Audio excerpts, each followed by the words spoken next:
Welcome to the Brain Architects. I'm your host, Amelia Johnson, Communications Lead at the Center on the Developing Child at Harvard University. Today we're sharing a conversation between the center's Chief Science Officer, Dr. Lindsey Burghardt, and Dr. Rebecca Spencer, a professor of cognitive neuroscience in the Department of Psychological and Brain Sciences at the University of Massachusetts Amherst. Dr. Spencer's work is broadly focused on the functions of sleep, including topics such as the function of naps for preschool children and the role of age-related changes in sleep on age-related cognitive decline. Dr. Burghardt and Dr. Spencer discuss the role of sleep in early childhood development and how many influences from the environment can affect sleep habits. We hope you enjoy this conversation, and remember to subscribe to our podcasts on Apple Podcasts, Spotify, or wherever you listen. I'm so excited to have this conversation about sleep with Rebecca Spencer. Rebecca, I've heard you talk about sleep before, and you're so compelling and so amazing when you talk about this subject that's, I think, near and dear to my heart and the heart of all parents and caregivers of young children. So if you don't mind, let's just start off by, can you tell us a little bit about yourself, your role, and what kind of work you do around sleep? Yeah, so I am a professor of psychological and brain sciences at the University of Massachusetts Amherst. And the interesting thing is I actually don't have degrees in psychology. I'm trained as a neuroscientist, and I have kind of stumbled into the field of sleep. And it's been a fascinating journey. I like to think that we just follow the science. So I kind of don't always know where we're going with it and didn't set out to be a sleep scientist, but just kind of followed where the science questions led us. And if you don't mind, just sort of starting really broadly about why you think sleep is so important when we talk about young children's health. And when we talk about health at our center, we really think about their mental health, but also their physical health and their ability to live happy, healthy lives. Yeah. So the first thing that I like to point out is that we spend so much of our lives sleeping. It's like a third to a quarter of the time. So that in and of itself says, well, the brain probably isn't just doing one thing in all of that time. And then the other thing is when we think of the waking brain, we think of the waking brain is capable of achieving more than just one thing at a time. And so I also like to think of the sleeping brain as achieving more than one thing at a time. And so when you think of it that way, we don't have to think of like a single role that sleep has, but instead sleep can play many, many roles. And so there's a lot of research showing how sleep can help our immune function, and young kids, it's helping them grow. It's giving them that opportunity to grow. And then to your question, there's a lot that it's also doing for our cognitive health, our emotional health, and so forth. And so why is sleep so magical? I think that comes down to a few things that make sleep really unique. The number one thing is that it's an isolated space. So for instance, if your brain is trying to process memory, well, simultaneously taking on new memories, you're going to get conflicting concepts or ideas or even paths of movement of information. And so by processing things offline while we're sleeping, it allows this more isolated space so that you're not getting that conflict. And it saves resources, right? Because you're doing it. So for instance, again, looking at the way memories are processed, what takes, 1 second to take place while I'm awake will occur 10 times faster when I'm asleep. So sleep also allows things to just occur more efficiently. So sleep has a lot of just uniquenesses to it that allows it to be really powerful. So you've got all the different brain areas that could be doing something different. You've got multiple different types of sleep stages, which just create a different milieu in the brain. And so if you put this together, you've got this like exponential kind of capacity for the brain to be doing something and, really setting us up for our physical and mental and cognitive health. When you were talking about all these different areas of the brain and different things that happen in specialized ways, I was thinking about like the work that we've done at our center trying to synthesize the science behind how brain development happens early. And so I wonder, like thinking about infancy and the first few years of life, there's some really unique parts of brain development during those times, right? Like circuits are being laid down. And so how does sleep kind of, how does that translate to sleep differences in infants and in little babies? And like, how is that different than in older children or adolescents and then adults whose brain architectures are very different and much farther along? Yeah, so I would say there's a couple different kind of primary things that come to my mind. I mean, the number one thing is that everything is brand new to a young infant. And so if you just think about that massive amount of information that needs to be taken in, and it's taken in with no scaffold that already exists, right? So you're also building the scaffold for concepts. So there's a high amount of information, which I think underlies that high amount of sleep that they have. Like there's just, I mean, I think of it as there's videos out there of an infant that's like amazed watching their own hands because they're like, oh my God, that's how it moves. Or like, I have volition over how this thing's working. And just those basic little things that we take for granted, that a cloud moves. I mean, that grass is green. Everything is just fresh. And they're building, not only taking in all those memories, but they're building the scaffolding for those memories to build on. And so that's why you just have simply a really high sleep need. That's happening, but at the same time, I think sleep really stays unique in that first couple of years because in addition to building synapses, now you're also pruning synapses. And that pruning, thankfully, is not just this global like clearing, but it's a smart process. And I think we're starting to get enough information to say some of that, of like selecting what's going to be pruned, is benefited by sleep. So does a lot of this foundation and sleep kind of health in infancy, does that start even earlier? Can it start during pregnancy? Does that sleep that happens while someone is pregnant affect those sleep patterns of their infant later on, or are those things more independent? And this is a great question because I think it really builds on a lot of the stuff that's been coming out really just in the past few years. So there's some nice work coming out of WashU. So Caroline Hoyniak is one of the people that have been working on this project, showing that they have followed mothers. They know about the chronodisruption in the mothers. They're able to say, so chronodisruption would be this, how inconsistent is the mother's sleep? So an extreme would be, think of a mother that might be shift working during pregnancy. That would be an example of extreme chronodisruption when your sleep is all over the place. And they've shown that chronodisruption during pregnancy is transmitted to the offspring, meaning that those offspring then are born with poor sleep.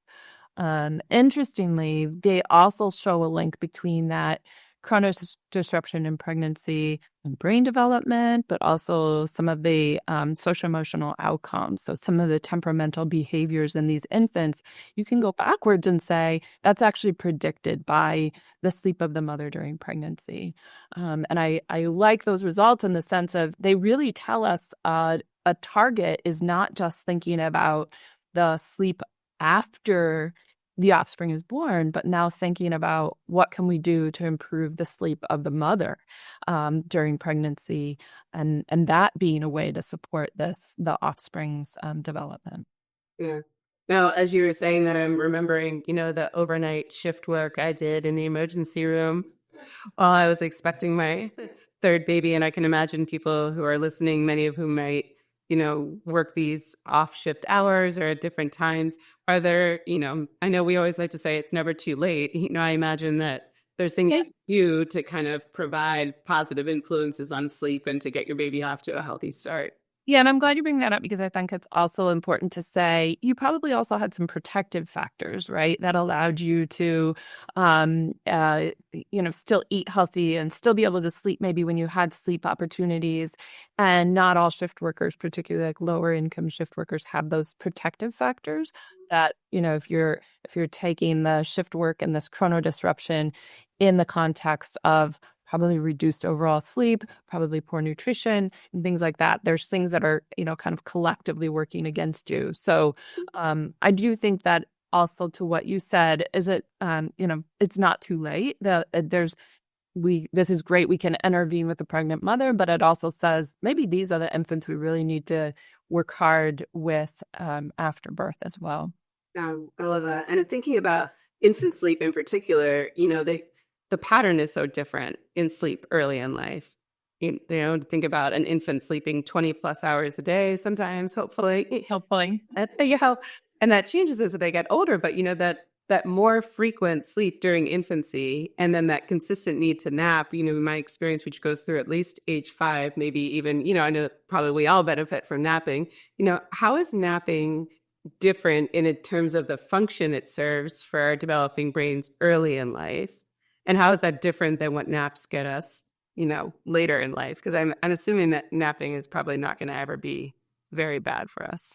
Exactly. So the good thing is naps are always beneficial. And so when we've done all these different studies, like we always see that what naps do is protect the memories. They protect memories. And then there's a lot of things that's associated with a protected memory. So for instance, if I have an emotional memory and I'm processing that and that's protected, that has a lot of downstream effects on just even my emotional reactivity.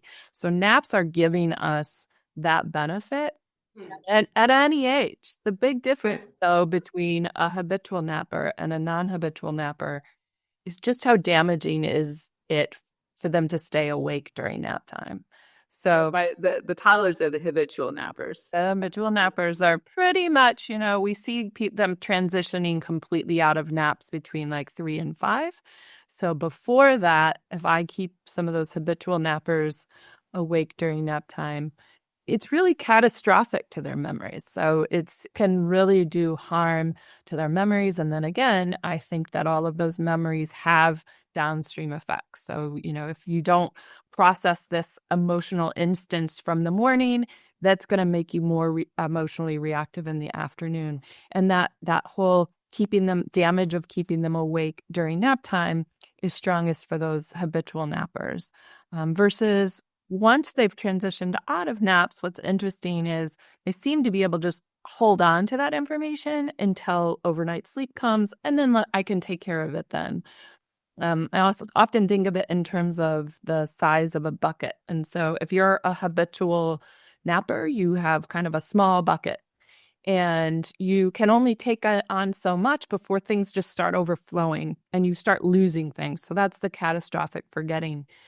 Versus if you're a non-habitual napper, you've naturally transitioned out, you've got a larger bucket, and so you can hold more. You can hold all of those memories, all of that content until overnight sleep comes along and safely process it then. So while the nap was good for you, staying awake wasn't bad for you. And then to say that bucket analogy to me really, really speaks to the specific size of the hippocampus or the memory area of the brain.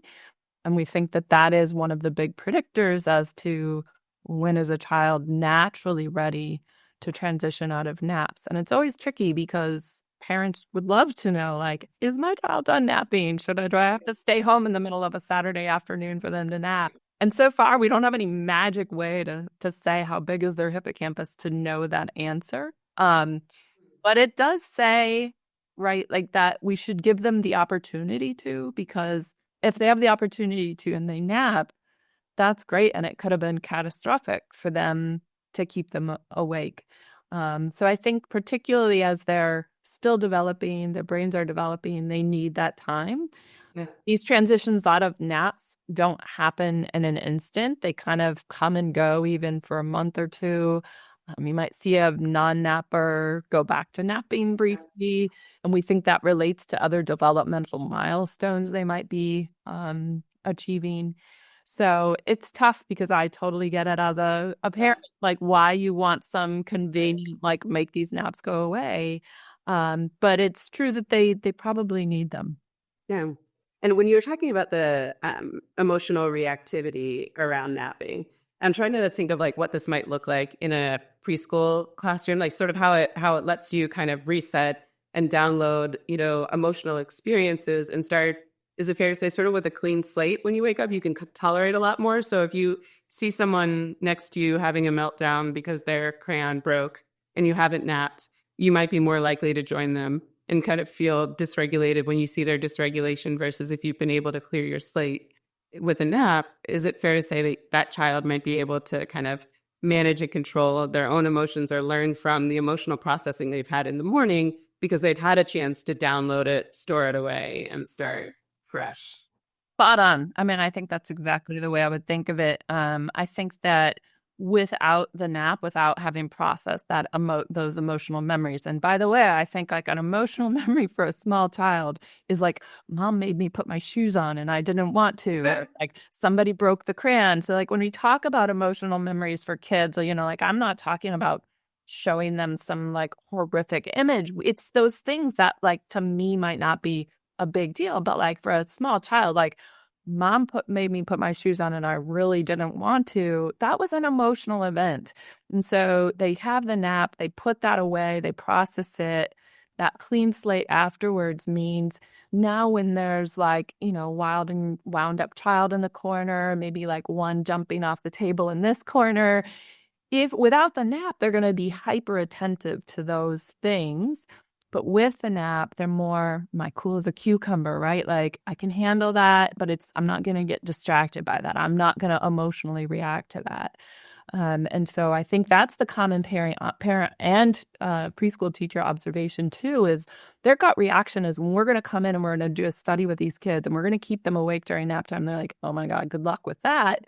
Because their instant thought is like a napless child is what, right? They're giddy, they're grumpy, or they're like wavering in between. And that's because we all have kind of an intuition that there's something emotional about not napping. And we think it's this, cleaning the emotional slate.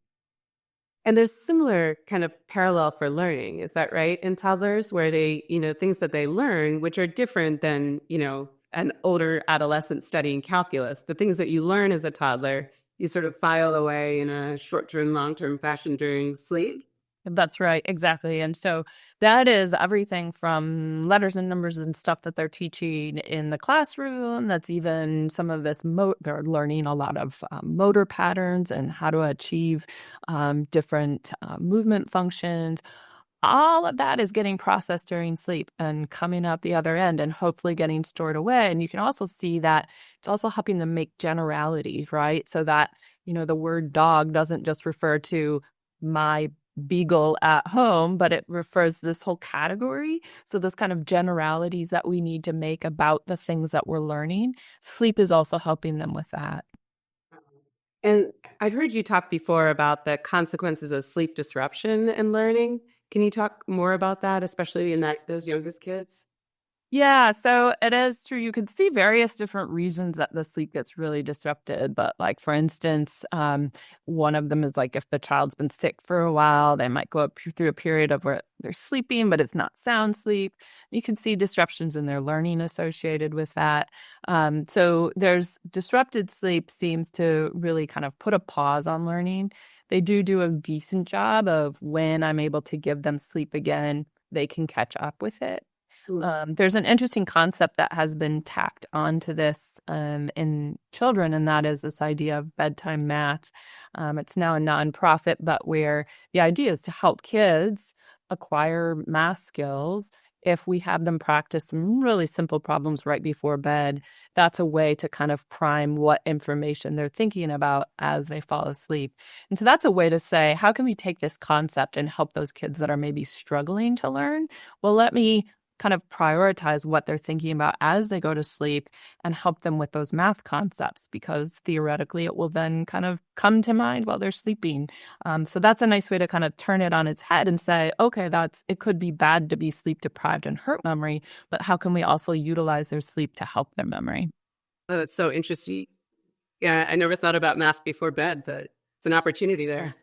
And thinking about sort of these like bedtime routines, and you're talking about kind of what happens in the period before bed and what we're responsive to in that period.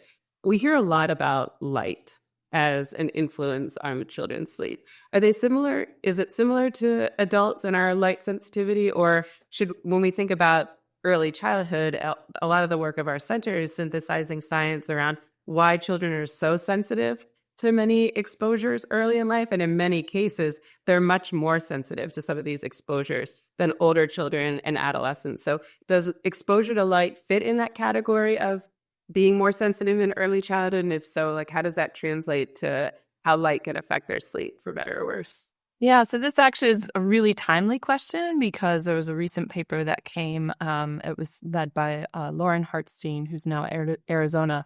And she has some really beautiful work showing that kids are just super sensitive to light.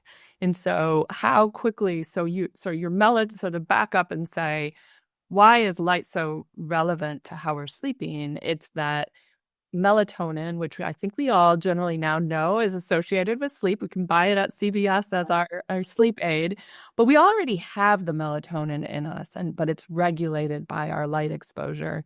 And so in order to get access to your own melatonin, you need to be in darkness. And so that's what the damaging part of light is that in order to access your own melatonin, you need dim light. So for a kid, to access their own melatonin, you need them to be in dim light. And what Lauren has shown is that they're super sensitive to light. So even little bits of light can kind of prevent them from getting that melatonin release and that melatonin being necessary for them to get the sleepiness and be able to fall asleep in a consistent rhythm day to day. So there is a difference between kids. We're all sensitive to light and we should all be in dim light in that 45-minute window before we want to go to bed. But kids just have that extra sensitivity to it. So it's going to be really interesting kind of going forward and with that research to say, and what does that mean? Like what is the ideal amount of light? You could say, like, what does that mean about night lights? We think that the night lights are generally not within direct line of view from the eyes. And so they don't seem to be the worst thing. But some people even say, like, oh, they're probably not ideal. So there is a lot coming out now on how light is impairing for the sleep in kids and how that might be even more so than what we face as adults. And it makes me think, too, that if you had a choice between a bedtime story on a tablet or a bedtime story on a paper book, that might be a reason to advocate for a paper book because you don't have that light exposure as you're trying to help a child unwind. That's completely true. And I also think that often these stories or presentations on a tablet, they're also bouncing around and there's like a lot more, there's songs and there's a lot more sensory stimulation that's trying to make it new and exciting. And I would argue you want the exact opposite to help the kiddo fall asleep is something that's not new, that's not exciting. You want to try to bring them down, go with the familiar, bore them to death as the exaggeration, but really you want to kind of take novelty out of it. I mean, the extreme is if you have a kid that's having a hard time falling asleep, it's not the time to read a brand new book from the library because they're really like attentive and heightened awareness and interested, and that's great. But that's what you want them to be interested in, why you want them to be interested in a book in the middle of the day. That's not what we're looking for in a book at right before bed. Right before bed is when we go for the familiar stories and the ones that are not spurring new and getting their minds to spiral. Yeah. And you talked a little bit about melatonin, and I get so many questions every day in my pediatric practice from people that want to know, will it help reset my child's sleep? Or if I have a child who I'm having trouble getting them to fall asleep in, their own bed, I feel like it's become quite ubiquitous because, as you mentioned, you can buy it in CVS. What do you wish people knew about melatonin, both in terms of how it works, what they're buying when they buy off the shelf, what its role is in pediatric sleep? What would you put out there? Yeah, I mean, the first thing I would say is that Sleep Research Society and a lot of other medical societies have come out with statements to say, do not give melatonin to kids. So hopefully that can stand behind it. And the reason that they're saying that is because it's used incorrectly. It's actually harming their sleep. And then to your question, one of the things that has come out in recent years is melatonin that you're buying at the store does not have what you think it has in it. So if you go buy 20 bottles of melatonin, the actual melatonin in those pills or those gummies will not match what the bottle says. And that's because melatonin that you're buying at the drugstore is not regulated by the FDA, which means there's no oversight to make sure that it has the actual melatonin in it that it claims to have in it. There's some of these that have been found to have things other than melatonin in it. And sometimes you're giving them something like CBD and that's not what you at all intended to, but it wasn't on the label. So if you were working with a pediatrician, and there are reasons that a pediatrician might prescribe melatonin, particularly for kids with autism or sensory disorders, in those cases, they're using a prescription melatonin that would be regulated by the FDA. But melatonin bought over the counter, I wouldn't even recommend it for an adult, let alone definitely not a kid. As an adult, I think there's some times when melatonin can be useful, like for helping you recover from jet lag might be the exception that I make. But even with that, I don't know which brand I would get because they're all labeled wrong. And if you go back and maybe you found the one that's like just right, if you go back the next day, that next batch, they're also inconsistent batch to batch. So just know that like what you're buying at the store is just not what you think it is. The other mistake that people make with melatonin should be taken to align your clock, to help set your clock, which means that melatonin should be taken at the same time every single day. And instead, people tend to be like, I want to go to bed in an hour, so I will take it now. And they're trying to time it to when they want to fall asleep, as opposed to that's not its job. It's not a sleeping pill. It's to help you set your clock and help you so that your body can help you fall asleep at the same time day to day. The other thing people will do is they'll be like, it's working, so I'm going to take more of it. And melatonin is not one of those things where more is better. It should be a certain low amount, and too much can also be bad for you. So there's a lot of reasons that just turning that over-the-counter melatonin is not the best way. And instead, our best approach is really to help them regulate their own internal melatonin by having a set bedtime with a routine that includes being in dim light for about the final 45 minutes before they would like them to fall asleep. So, and do that consistently day to day, which I know is such a tricky thing for parents who might have, other activities or social events, or maybe want to see a movie on a weekend, but as consistently as possible. So we talked about light helping us fall asleep, and then your body's natural melatonin, ideally. And then the other thing that I think about a lot is temperature. And last year, one of our scientific councils published a paper on the effects of extreme heat on children. And I'm curious what the science says about how temperature, both sort of these baseline, more moderate elevations in temperature, but also heat waves, how does that affect sleep in infancy and early childhood, and what can we do to optimize temperature for kids? Yeah, so for kids, and for all of us, frankly, we want to reach our daytime low body temperature in order to get into slow wave sleep, so that deep early sleep. And so your body actually uses allostasis, or this process of like preparing yourself to be able to fall asleep and get asleep by preemptively lowering the temperature. So your body is lowering its temperature, which helps you fall asleep and helps you reach that daytime low body temperature and bring out your deep sleep. So being able to bring your body temperature down turns out to be really important to be able to get into deep sleep. So if your brain is helping you lower body temperature, but externally the environment is not allowing you to lower your body temperature, you can imagine then that you're going to have problems reaching deep sleep. And that's what you see in people who are sleeping in warm environments, is they really toss and turn, their sleep is very fragmented, and they get much less deep sleep.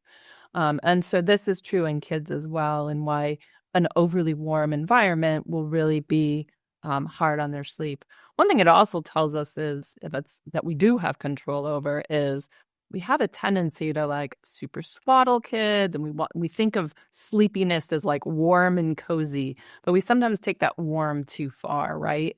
And so particularly for a child, we suggest a lower temperature for the nighttime sleeping. Sometimes there's some range, I would say, on the 64 to 68 degree side. With that lower temperature, then you can bring on a blanket when you're cold. But if you're too hot, there's nothing you can do to cool down. So erring on the side of a cooler room, but allowing them the blankets that they can use, and they will use, you'll naturally grab them to warm up. If you get too cold, you will wake up, you will pull the blanket over, but if you get too hot and you can't change the temperature, that's more problematic. Yeah.